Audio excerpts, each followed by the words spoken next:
Assalamualaikum warahmatullahi wabarakatuh. Salam sejahtera bagi kita semua. Selamat berjumpa kembali dalam tutorial online psikologi belajar mengajar, materi inisiasi ke-6, yaitu tujuan belajar, Fakultas Sains dan Teknologi Universitas Terbuka, bersama saya Dwi Meliana Lisawati. Materi inisiasi ke-6 ini tentang tujuan belajar, di mana cakupan materinya yang pertama pengertian tujuan belajar, yang kedua konsep tujuan belajar, yang ketiga jenis tujuan belajar. Selanjutnya untuk indikator, setelah mempelajari inisiasi ke-6 ini, saudara diharapkan secara komprehensif menjelaskan tentang 1. Pengertian tujuan belajar, 2. Konsep tujuan belajar, 3. Jenis tujuan belajar. Yang pertama kita akan membahas tentang pengertian tujuan belajar, di mana tujuan belajar adalah sejumlah hasil belajar yang telah menunjukkan bahwa siswa atau siswi telah melakukan dan melaksanakan kegiatan belajar. Selanjutnya, tujuan pendidikan dalam teori Bloom itu ada 3. Yang pertama kognitif domain atau ranah kognitif, yang kedua afektif domain atau ranah afektif, dan yang ketiga psikomotor domain atau ranah psikomotor. Yang pertama, kognitif domain, di mana yang berisi perilaku yang menekankan aspek intelektual seperti pengetahuan, pengertian, dan keterampilan. Kemudian ranah afektif itu berisi tentang perilaku yang menekankan aspek perasaan dan emosi seperti minat, sikap, apresiasi, dan cara penyesuaian diri.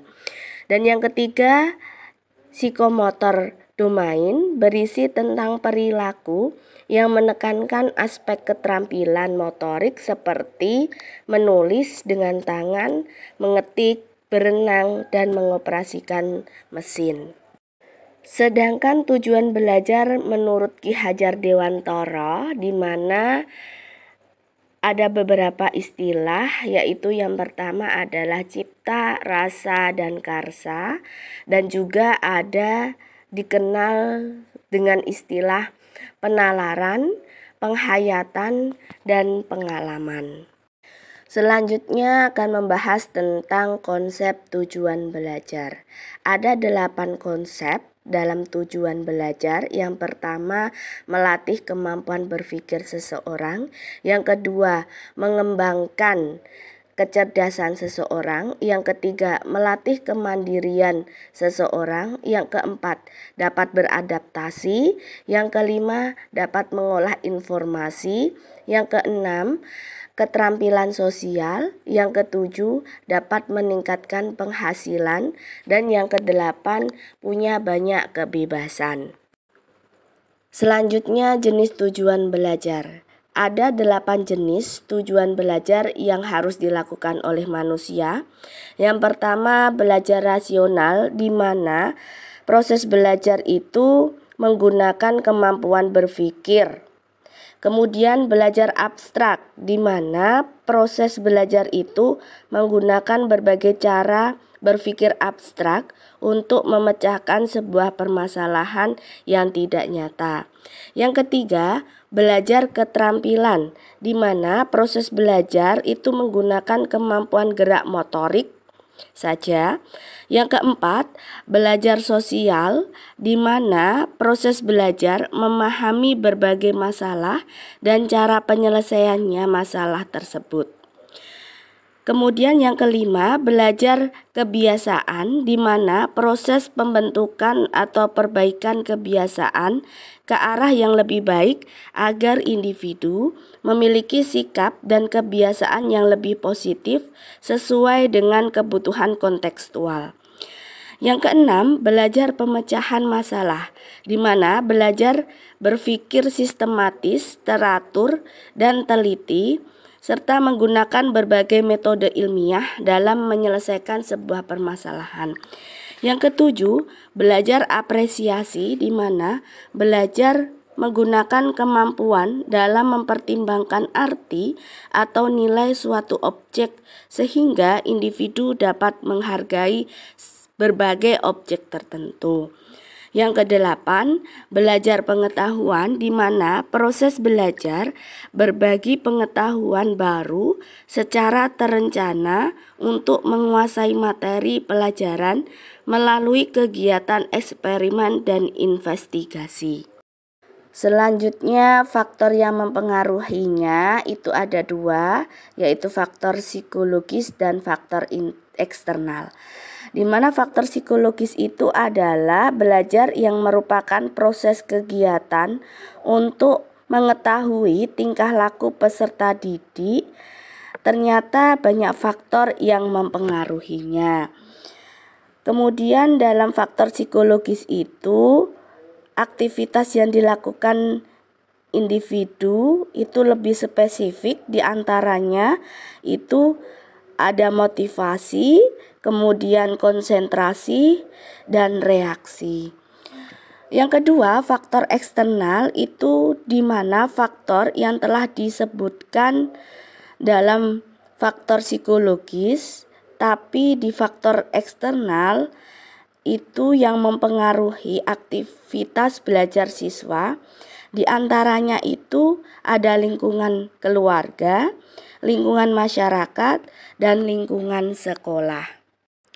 Selanjutnya, macam-macam teori belajar itu ada 3. Yang pertama, teori belajar behaviorisme, yang kedua teori belajar kognitivisme, dan yang ketiga teori belajar konstruktivisme.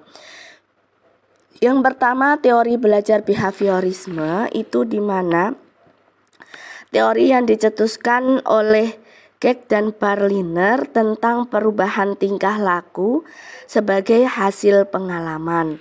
Yang kedua, teori belajar kognitivisme itu tentang perspektif bahwa para peserta didik memproses informasi dan pelajarannya melalui upaya mengorganisir penyimpangan, kemudian menemukan hubungan antara pengetahuan yang baru dengan pengetahuan yang telah ada. Yang ketiga, teori belajar konstruktivisme. Teori ini bersifat membangun dalam konteks filsafat pendidikan. Dapat diartikan konstruktivisme adalah suatu upaya membangun tatanan susunan hidup yang berbudaya modern. Selanjutnya, evaluasi. Yang pertama, capaian pembelajaran khusus adalah A. Bentuk perilaku nyata, B. Dilakukan pelajar selama pembelajaran, C. Suatu cara untuk menyatakan bahwa suatu proses pembelajaran, D. Dilakukan pengajar selama pembelajaran. Jawabannya adalah A. Bentuk perilaku nyata. Yang kedua, keuntungan utama capaian pembelajaran khusus adalah A. Menghindari materi pembelajaran tumpang tindih, B. Memungkinkan komunikasi lebih lancar, C. Memperlihatkan arah pembelajaran yang jelas, D. Memudahkan penyusunan pembelajaran untuk individu. Jawabannya adalah C. Memperlihatkan arah pembelajaran yang jelas. Selanjutnya, evaluasi yang ketiga. Petani peserta kursus tani dapat memahami sebab-sebab menurunnya kesuburan tanah. Kesalahan rumusan capaian pembelajaran khusus ini adalah A. Penggunaan kata kerja operasional, B. Pokok kalimat yang tidak tepat, C. Menyatakan perilaku pelajar yang diharapkan setelah selesai pembelajaran, D. Menyatakan perilaku pelajar setelah selesai pembelajaran. Jawabannya adalah A. Penggunaan kata kerja operasional. Yang keempat, contoh kata kerja operasional adalah A. Meringkas, B. Memahami, C. Membedakan, D. Menunjukkan. Jawabannya adalah B. Memahami. Selanjutnya daftar pustaka. Untuk referensi utamanya saya ambil dari Sudianto Patmowiharjo tahun 2019 dalam bukunya BMP Psikologi Belajar Mengajar, Tangerang Selatan Universitas Terbuka. Untuk referensi tambahannya saya ambil dari Tantowi tahun 2010 dalam bukunya Psikologi Pendidikan, Jakarta Yayasan Kanisius. Kemudian dari Bloom tahun 1956 dalam bukunya Taxonomy of Education Objective Handbooks One's Cognitive Domain, New York, David McKay, dan saya ambil dari sebuah internet. Selanjutnya profil media pembelajaran ini saya buat sendiri. Nama saya Dwi Meliana Lisawati. Saya sekarang bekerja sebagai ASN mengajar di SMPN 2 Jekulo, Kabupaten Kudus. Terima kasih. Wassalamualaikum warahmatullahi wabarakatuh.